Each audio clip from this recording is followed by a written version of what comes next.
Hello，大家好，呢度係聽住瞓。今日會同大家講有關觀龍樓嘅猛鬼經歷。阿明呢，喺佢細個嘅時候呢，係住喺一個叫觀龍樓入邊嘅一個屋邨單位啦。而呢個觀龍樓呢，係一個公共屋邨嚟嘅。佢翻查翻個歷史先至知道呢，原來前身呢係一個亂葬崗同埋一個舊嘅屠場。嗰陣時阿明個單位呢，係位於 E 座嘅12樓其中一個單位啦。因為全個大廈咧，其實淨係得21層樓嘅啫，所以咧都算係中層嚟嘅啦。而佢住個單位咧係一個封閉式嘅露台，遠遠咁樣咧係可以望到摩星嶺嗰度其中一個堅尼地城配水庫嘅一個公園仔啦。而嗰個公園仔個山坡斜坡嗰度咧，依然係見到啲係殘留住嘅墳墓。佢咧就相信咧呢啲咁舊嘅墳墓咧係當年住喺度嘅原居民喺起公屋嘅時候咧遺留咗落嚟，冇俾政府清拆到嘅。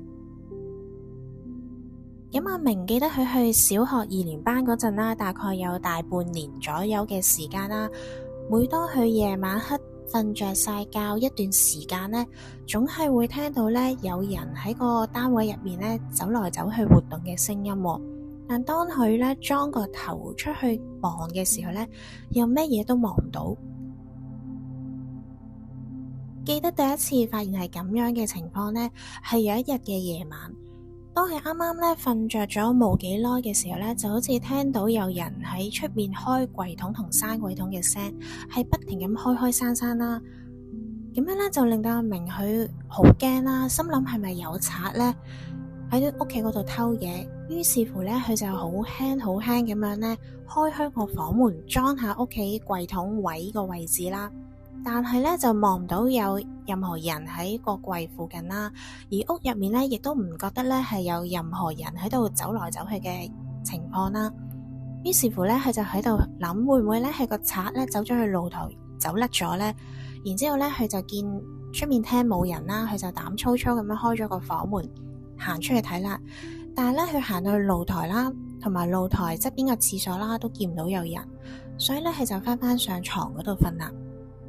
到咗第二日嘅早餐時間啦，阿明就問佢爸爸媽媽，尋晚半夜咧係咪起過身開嗰個櫃桶啊？但係佢哋咧都話冇起過身。於是咧，佢聽完之後淨係覺得好奇怪啦。咁佢就諗，唔通個賊係真係走甩咗，但係我哋住喺12樓喎，邊有可能啊？除非係佢爸爸媽媽曾經起過身喺度開合個櫃桶揾嘢啦，如果唔係，仲有邊一個呢？咁到第二日嘅夜晚啦，阿明其實都已經唔記得咗尋晚發生嘅事，就繼續喺度如常瞓覺啦。但當佢喺床嗰度瞓咗一段時間之後呢，佢咧又聽到屋入面咧係有聲，而今次咧係屋入面咧有人來回咁行嘅聲啦。佢喺度諗，屋企人咧應該都比佢早瞓，咁係邊一個喺出面咁不停咁走嚟走去呢？當佢咧想裝出去嘅時候咧，呢啲聲咧就開始停咯。阿明咧就開始諗，係咪佢聽錯或者發夢啦？於是乎咧就諗住繼續瞓啦。喺佢瞓咗冇幾耐嘅時候咧，又聽到屋入面咧有人喺度行路，而呢一啲咧係非常之輕嘅鞋聲啦，好似驚阿明咧喺度聽到咁樣。由於佢哋屋企咧係冇人係會喺屋企嗰度着拖鞋嘅習慣啦，於是咧佢諗到呢一點之後咧，又再裝個頭出去客廳嗰度望一望啦，而啲聲咧亦都係即刻消失咗。於是咧，經過幾次咁樣嘅聲同埋八卦咁裝出去，又冇發現啦。佢咧就喺度諗，今次佢一聽到聲咧，就即刻開房門出去睇下有冇人。而佢咁樣做嘅話咧，嗰個人應該都避唔切啦啩。於是咧，佢一聽到聲咧，就即刻開房門出去啦。但係咧，一開房門咧，睇勻晒成間屋露台同廁所咧，都係冇發現嘅。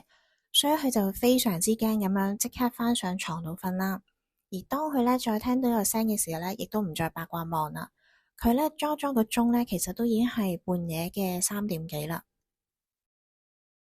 由於咧佢第3晚係非常之攰啦，因為前一晚佢好八卦咁樣喺度留意啲聲，去到夜晚3點幾啦，所以咧去到第3晚嘅時候咧係好早咁樣瞓。而佢今次咧係瞓到半夜嘅時候咧，突然之間咧聽到屋入面咧有人傾偈嘅聲。但係啲聲咧點樣聽落咧都唔似係屋企人。阿明呢，今次就真係非常之驚啦，佢覺得今次真係堅係撞鬼啦，裝個頭出去呢，又咩人都望唔到，而啲聲呢又停咗落嚟，咁呢，佢就好細聲咁樣喺度問，係啲咩嘢喺度連續騷擾住我3晚啊？唔好再騷擾住我屋企啦！但係好彩嘅係呢，就冇任何嘅人喺度答佢啦。於是乎呢，佢喺度等等下嘅時候呢，就瞓着咗啦。到第4晚啦，阿明大概12點鐘呢就返咗上床，而佢今次呢喺床上面啦睇咗陣書先至瞓覺嘅。過咗一陣冇幾耐呢，佢就聽到屋企呢係有啲移動飯台同埋啲凳嘅聲啦。今次佢就心諗，哇！呢啲污糟嘢實在太過分啦。今次係一啲搬台凳嘅聲啊。佢呢因為擔心會俾鄰居投訴有噪音啦，所以呢，佢都被逼咁樣開咗房門出去客廳嗰度呢，睇下啲台凳凳呢係咪真係有被喐動過。但係呢，係完全冇喐動過嘅痕跡啦。於是阿明呢就嗱臨入返去房嗰度瞓啦。就算呢啲聲呢喺佢瞓咗一陣間呢再響過啦，佢今次呢都唔再八卦啦，因為佢真係非常之驚，一開門呢就見到啲污糟嘢啦，所以咩都唔理就繼續喺度瞓。如是者呢，每一晚喺阿明瞓咗喺床度，大概入睡咗一段時間啦，其實呢都會聽到屋入面呢有唔同嘅聲喺度嘈起上嚟啦，但每一次呢，佢都係咩都睇唔到。其實大概過咗1-2個禮拜之後呢，佢見淨得聲，但係冇啲實質嘅嘢發生過呢，其實亦都冇再上心啦。呢個小朋友後來呢係理都唔理就繼續瞓。一嚟啦，阿明雖然係覺得呢啲靈體經常騷擾住佢啦，二嚟呢，但係又覺得屋企呢除咗係怪聲多啲之外呢，亦都冇其他怪異嘅嘢發生啦。而加上呢，佢只係一個小朋友，咩都做唔到，所以呢，阿明決定完全咩都唔再理啦。後來呢，維持咗大概大半年嘅時候啦，就再冇再聽過呢啲聲啊。喺每一晚嘅晚上，呢個呢就係阿明第一個嘅猛鬼經歷分享啦。第二個分享，阿明呢由細到大都喺觀龍樓嗰度住嘅。佢話呢，隔大概1至2年左右啦，就會喺 D 座同埋 E 座呢，間唔中呢，亦都會喺 A 座同埋 G 座呢，都會發生一啲跳樓嘅事件。有陣時呢係啲居民，有陣時就係啲外來嘅人嚟嘅。佢話呢，佢大概發生咗2次嘅撞鬼事件啦。第一次嘅撞鬼事件呢，就係喺佢小學4年班嗰陣時，而第二次呢，已經係阿明21歲嗰陣時啦。先講第一次先，第一次呢，係佢喺走廊嗰度撞鬼啦。嗰陣時嘅阿明呢，仲都係住喺 E 座嘅12樓。而當其時有一個夏天嘅晚上啦，佢就想落去樓下嘅士多嗰度買雪條食。於是呢，喺8點幾嘅時候呢，就諗住趕喺士多閂門之前呢，就去買雪條。佢呢，就同佢爸爸媽媽講話，佢同學仔呢，就有啲功課嘅問題唔識，佢呢，就想去同學仔屋企嗰度教佢。由於嗰時唔係每一個家庭呢都有錢可以裝電話啦，起碼佢嗰時住嘅觀龍樓係咁樣。講完之後呢，佢就出咗去門口揾佢個朋友一齊落樓買雪條啦。其實當佢哋食完雪條吹晒水之後呢，望一望喺電梯大堂個鐘呢，就發現其實已經係10點幾啦。於是乎阿明呢，就同佢個 friend 講完拜拜之後呢，就大家各自返屋企啦。咁當佢搭 lift 返到去12樓嘅時候呢，當佢一轉角位呢，佢就大概見到一個係着住白衫嘅人啦，迎住佢呢個方向呢係行過嚟。因為呢屋村有人行喺走廊嗰度，其實係好正常嘅事啦。起初佢都冇留意對方個樣同埋身形係咩嘅，淨係顧住呢自己慢慢行返屋企。就喺擦身而過嘅時候呢，阿明隻眼呢就睄到嗰個人呢，睇落好似係行，但係呢唔係真喺度行，因為呢佢發現嗰隻鬼嘅腳呢係冇放喺地下上面行，或者呢係佢完全睇唔到佢隻腳啦。阿明呢突然之間察覺到呢一點呢，佢就心諗：哇死啦！突然之間撞嘅，定係眼花呢？如果呢佢再八卦裝呢，望到個樣可能會嚇親自己。於是呢，佢喺同嗰個人擦身而過之後呢，佢又抵唔住個好奇心啦，佢就翻轉頭望一望嗰個人個背影啦。咁佢就諗可以避免正面咁望到大家個樣啦。但當佢轉個頭諗住望嘅時候呢，嗰個人呢喺佢面前其實已經係消失咗噶啦。阿明嗰時咧就驚咗下啦，喺度諗，咦，呢一度距離個樓梯口咧，其實足足係有10幾20尺以上喎，而即係如果係行埋去 lift 口嗰度咧，係更加有30尺以上啦。喺咁遠嘅情況之下咧，嗰個人係點樣可以走得咁快而又冇聲啦？於是乎咧，喺個心入面咧就爆咗句粗，喺度撞一撞膽先，自己咧就急急腳咁樣翻入屋企啦。當佢屋企人咧見到阿明面青青嘅時候咧，就喺度問佢話發生啲咩事啊，係咪又唔舒服啊？但阿明咧就喺度支吾以對咁樣喺度推說話，可能頭先翻屋企嘅時候咧行得快先至面青啫。佢咧就唔敢同屋企人講翻頭先撞鬼嘅事啦。另外一次咧喺屋村嘅走廊遇到撞鬼嘅事咧，係到咗阿明大概13歲嗰時啦。而嗰時咧，佢個身體咧，其實係由細到大都係好差，冇咩嘢起色嘅。依然咧，成日都係要睇醫生，中西醫都要一齊睇。有一晚咧，佢就悶悶地咁樣啦，就同一個由幼稚園一齊識嘅老友咧，就上天台嗰度唞涼。嗰時咧，多數嘅人咧都開唔起冷氣，因為嗰個冷氣費同埋電費非常之貴啊，所以咧喺屋入面咧都會覺得比較熱。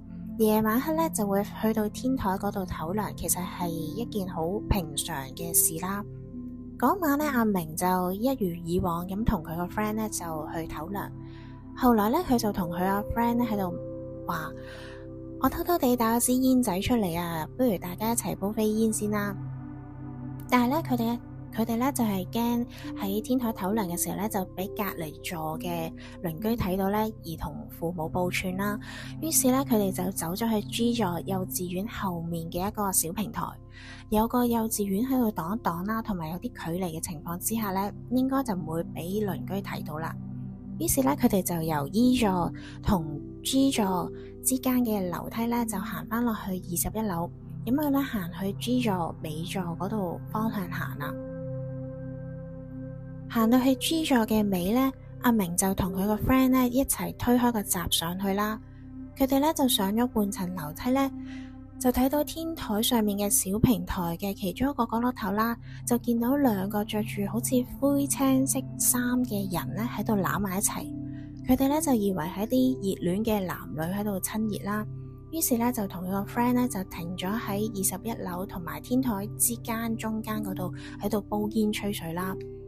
當佢哋咧食到第二支煙嘅時候咧，阿明咧同佢個 friend 都覺得好奇怪，因為正常嚟講嗰時啲人其實都未開放到會喺咁公開嘅情況場合嗰度親熱啦，所以咧佢哋就八卦行前多幾級樓梯，望一望嗰對男女咧係咪真係到情到濃時喺度發生一啲奇怪嘅事啦。但當阿明咧靜靜咁樣喺度望一望嗰個小天台嘅位置啦，佢咧就見到嗰兩個着住灰青色衫嘅男女啦，其實係有啲迷迷糊糊睇唔清楚個樣嘅。咁阿明咧就同佢個朋友講話：喂，阿成，你睇唔睇到啊？而阿成其實都喺度望到同樣嘅情況啦，已經嚇到出唔到聲啦。而嗰兩個灰青色衫嘅男女啦，其實喺呢個情況之下咧，就喺佢面前咧突然之間消失咗。阿明咧就同佢個 friend 咧嚇到要企咗一陣間，食多支煙定一定神，先至有翻啲膽啦。大家望望，但係就唔敢出聲，好驚咧就俾嗰兩隻鬼聽到啦。隔咗陣間之後咧，阿明咧就試下細細聲咁樣問佢個 friend 話：喂，你睇唔睇到啊？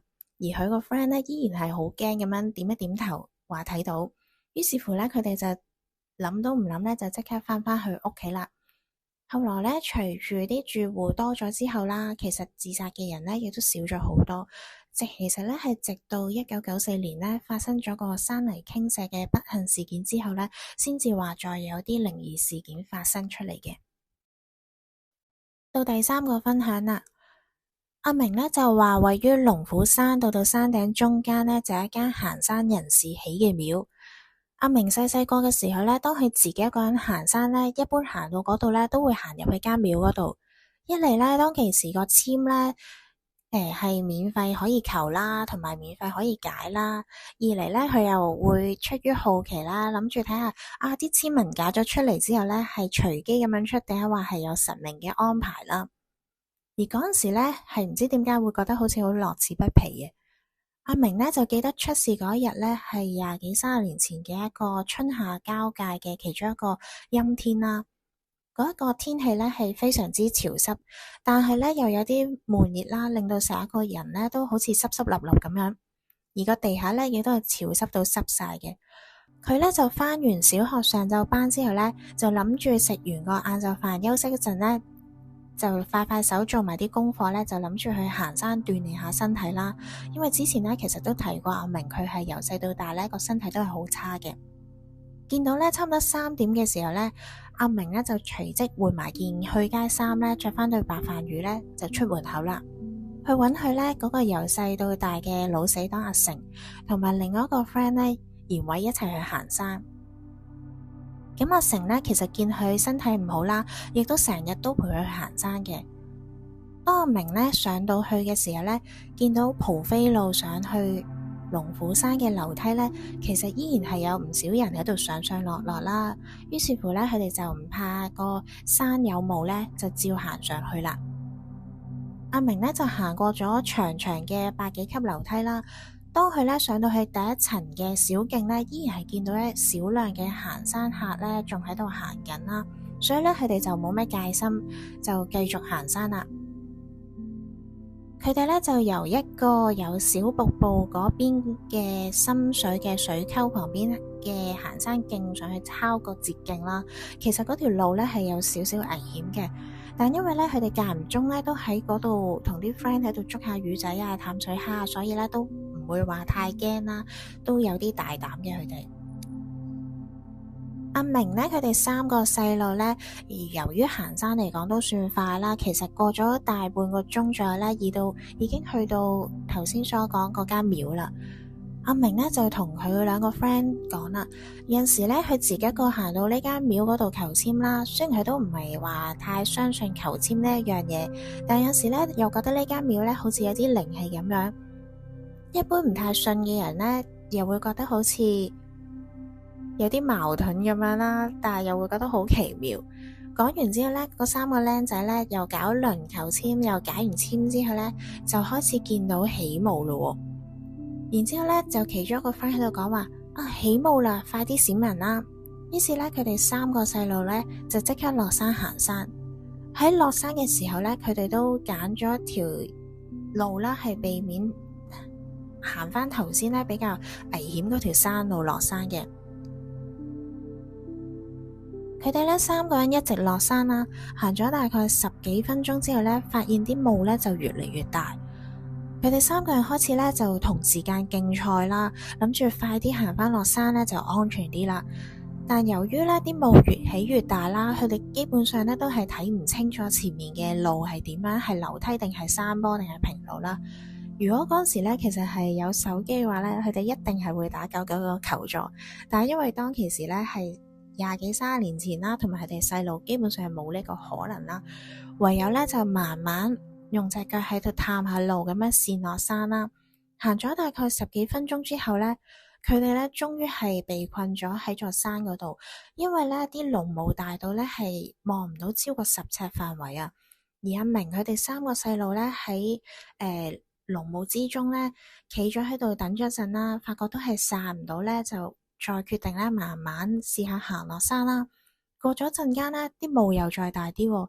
呢個時候咧，佢哋3個喺度愁緊點樣落山啦，就好似咧就睇到隱隱約約咧，就見到前面咧有一隊7至8個人，着住黃白色嘅運動裝，好似行山隊一樣嘅大人啦。睇嚟咧，好似好熟路咁樣喺度自顧自地咁樣行啦。於是咧，佢哋3個小朋友咧就以為班大人咧係啲訓練有素嘅行山專家啦，就喺度商議啦。跟住佢哋行呢，不如叫佢哋停低等我哋好唔好啊？咁嗰3個細路咧見到前面一大紮救星咧，咁當然係非常之幸運啦，覺得自己。於是咧，阿明就喺度大嗌啦，話唔該，你哋可唔可以等埋我哋啊？我哋蕩失咗路啊！但係咧嗰班行山隊咧好似冇理到佢哋咁樣，於是咧佢哋3個細路咧就唔理啦，就照跟住佢哋行嗰個路線喺度行啦。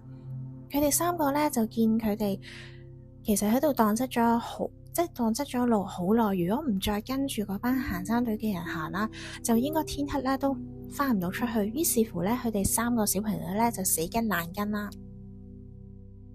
行下行下咧，當佢哋發現咧呢件好奇怪嘅事，就係咧班大人咧雖然好似行到好熟路好快咁樣，但係咧都會同阿明佢哋3個咧保持住一定距離，而呢一段嘅距離咧又會令到阿明佢哋咧係望到佢哋跟到佢哋嘅。行咗差唔多一段時間啦，佢哋咧就覺得啲路係有啲滑，但又唔算太斜嘅石屎窄路啦。雖然呢啲路咧佢哋係覺得好陌生，但係而家唯一嘅希望咧就係寄望住跟住呢班行山隊啦。阿明咧同班朋友咧再行咗一陣冇幾耐啦，就忽然之間咧見到前面冇幾遠咧係有條路係向落去，可能咧係落到下一級山坡嘅平台嘅。而嗰群行山隊咧，由於行喺3個細路嘅前一啲嘅位置啦，佢哋咧都係由嗰個斜坡向下咁快速走落去。正當嗰3個小朋友咧想跟住嗰班大人咁樣行落去嘅時候咧，就突然之間聽到咧下面應該係一下貨車嘅大聲咁樣響聲啦，係嗶一聲喺度響安啦，同埋類似一啲私家車緊急剎車嘅聲啦。呢個時候咧，阿明咧就覺得好奇怪咁嚇咗一跳啦。喺山上面嘅路咧，點解會聽到咁大聲嘅車嘅響安聲同埋剎車聲呢？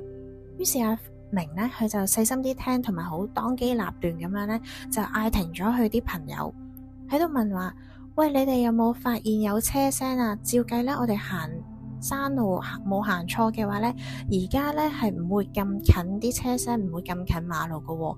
我哋行到邊度咧，先至會聽到啲車聲啊？當佢哋咧企喺度諗呢個問題嘅答案嘅時候咧，忽然之間發覺咧頭先嘅落山坡咧，竟然係咧配水庫以下係近寶乜園同埋潮乜中學對面嘅險要石坡。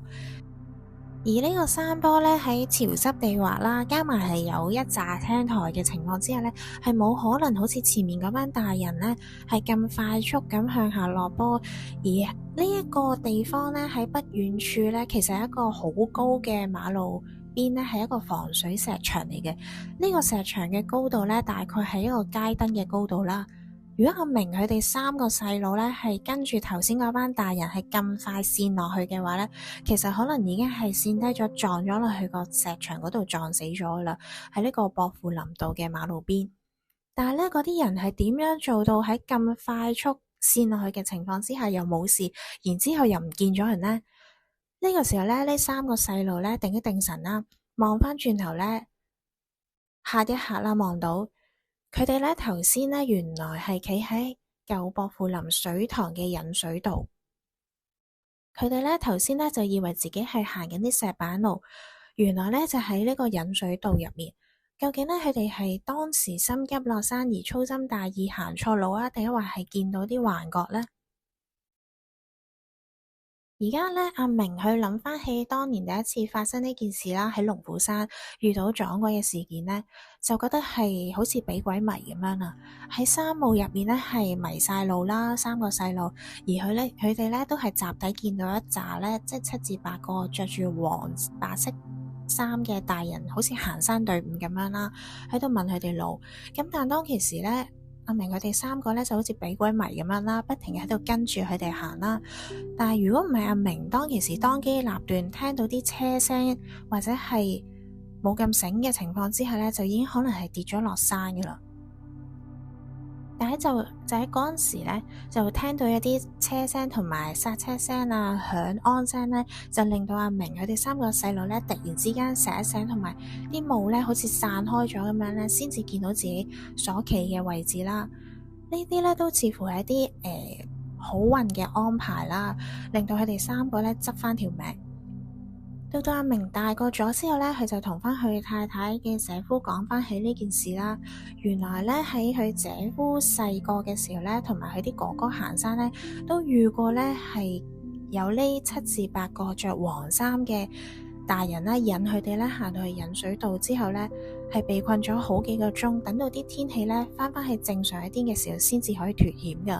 而呢個位置咧，亦都係當其時佢哋撞鬼嘅引水道啦。好彩嘅係咧，佢哋幾個啦都係冇事平安咁樣長大嘅。呢一個咧就係其中一個猛鬼分享。最後一個分享啦，咁頭先講開行山啦，喺圍村大嘅舊同事阿輝啦，都有個猛鬼經歷可以同大家分享嘅。記得咧去讀書嗰陣時咧，其實都好興去露營啦，因為咧有一個同學係民安隊，所以咧一年咧入面都會有3至4次嘅露營嘅。嗰年嘅阿輝咧就中4，應該係大概1998年左右啦。佢哋嗰班同學仔咧，又去香港最西南嘅地方叫分流露營，即係大嶼山嘅西南面啦。如果咧有人去過嘅話咧，其實嗰度咧就係得2條路入去嘅，一條路咧就係石壁水塘行入去，第2條路咧就係經大澳嗰度行入去啦。嗰日咧，阿輝班同學就入去先啦，因為阿輝咧就有啲事要夜晚先至去嘅，佢咧就行大澳嗰邊入去。其實咧佢都行過，不過係日頭行，而今次咧就係夜晚黑行。記得嗰條路咧係一條荒廢咗嘅村啦，都幾陰森恐怖，但係咧就最快去到分流。咁阿輝咧差唔多由6點鐘喺香港出發到大澳咧，其實都已經到8點半左右啦，所以咧就決定食咗啲嘢先至再行啦。嗰間麵鋪嘅老闆咧就喺度問阿輝去邊度，阿輝咧係就答話去分流嗰邊。個老闆咧就話阿輝好大膽，夜晚黑都夠膽自己一個人行。阿輝咧就答翻佢話，因為佢係圍頭仔，呢啲環境咧其實都已經習慣晒噶啦。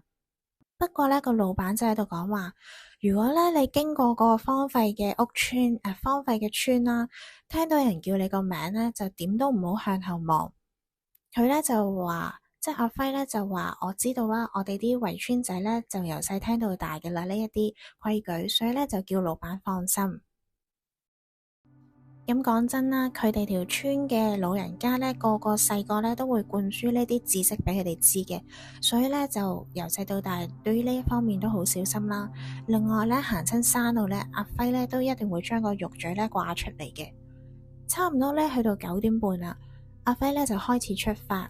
行過大澳之後咧，就開始冇咩屋啦。於是咧，佢就行入去山啦。咁其實阿輝一個點會唔驚呢？一個人，不過咧就將個 Walkman 咧有幾大聲咧，就校到咁大聲。到差唔多一半嘅時候咧，就會開住入去嗰條荒廢咗嘅村嗰度啦。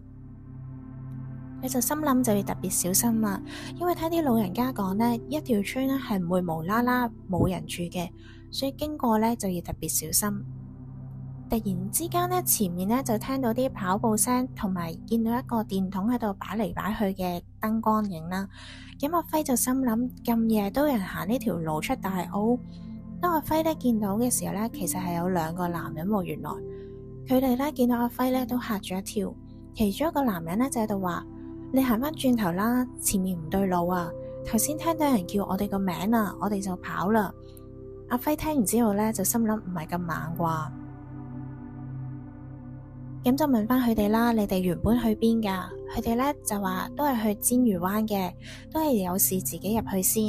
咁阿輝聽完之後咧，佢就話我去分流，如果行翻轉頭咧，其實都要成個鐘，咁不如一齊繼續行啦，好唔好啊？嗰2個男人聽完之後咧，就諗咗一陣，見到阿輝咧細過佢哋都咁行，佢哋就話 OK 啦，不過咧就要阿輝行前先。咁阿輝就話好啦，佢都會行呢條路嘅，所以咧都會識行。咁大家一齊行都好過阿輝自己一個人行啦。到咗嗰條荒廢嘅村之後呢，佢哋3個男人呢都特別留心啦，有啲咩啦。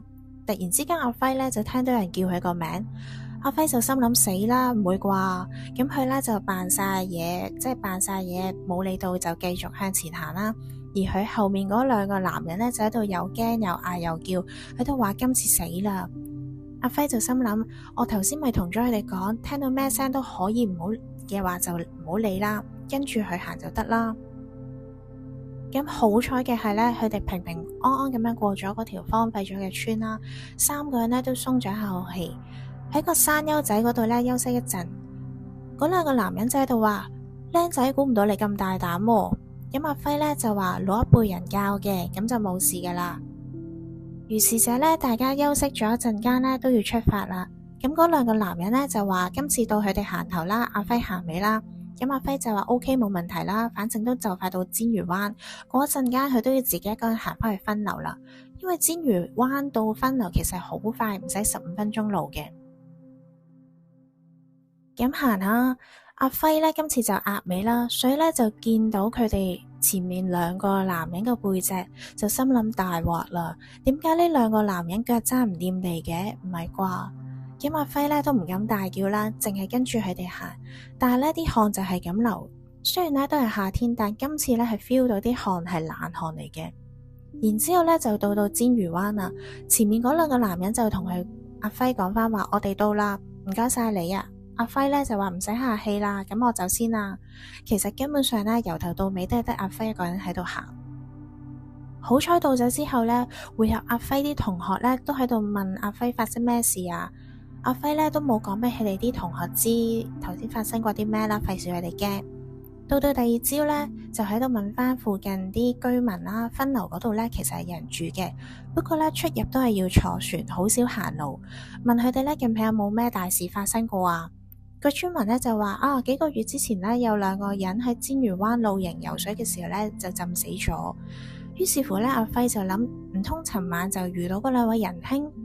到走嗰一日啦，阿輝呢就堅決呢就行翻出去石壁，雖然呢就係耐啲，但係呢，佢就唔想再遇見翻嗰兩個男人啦。咁經過今次之後呢，阿輝就話暑假呢係一定唔會再去露營，應該係講話呢農曆7月呢係點都唔會去露營噶啦。呢個呢就係最後一個猛鬼經歷分享。咁好多謝大家聽到最後，希望大家鍾意聽我嘅分享啦，多謝晒，拜拜。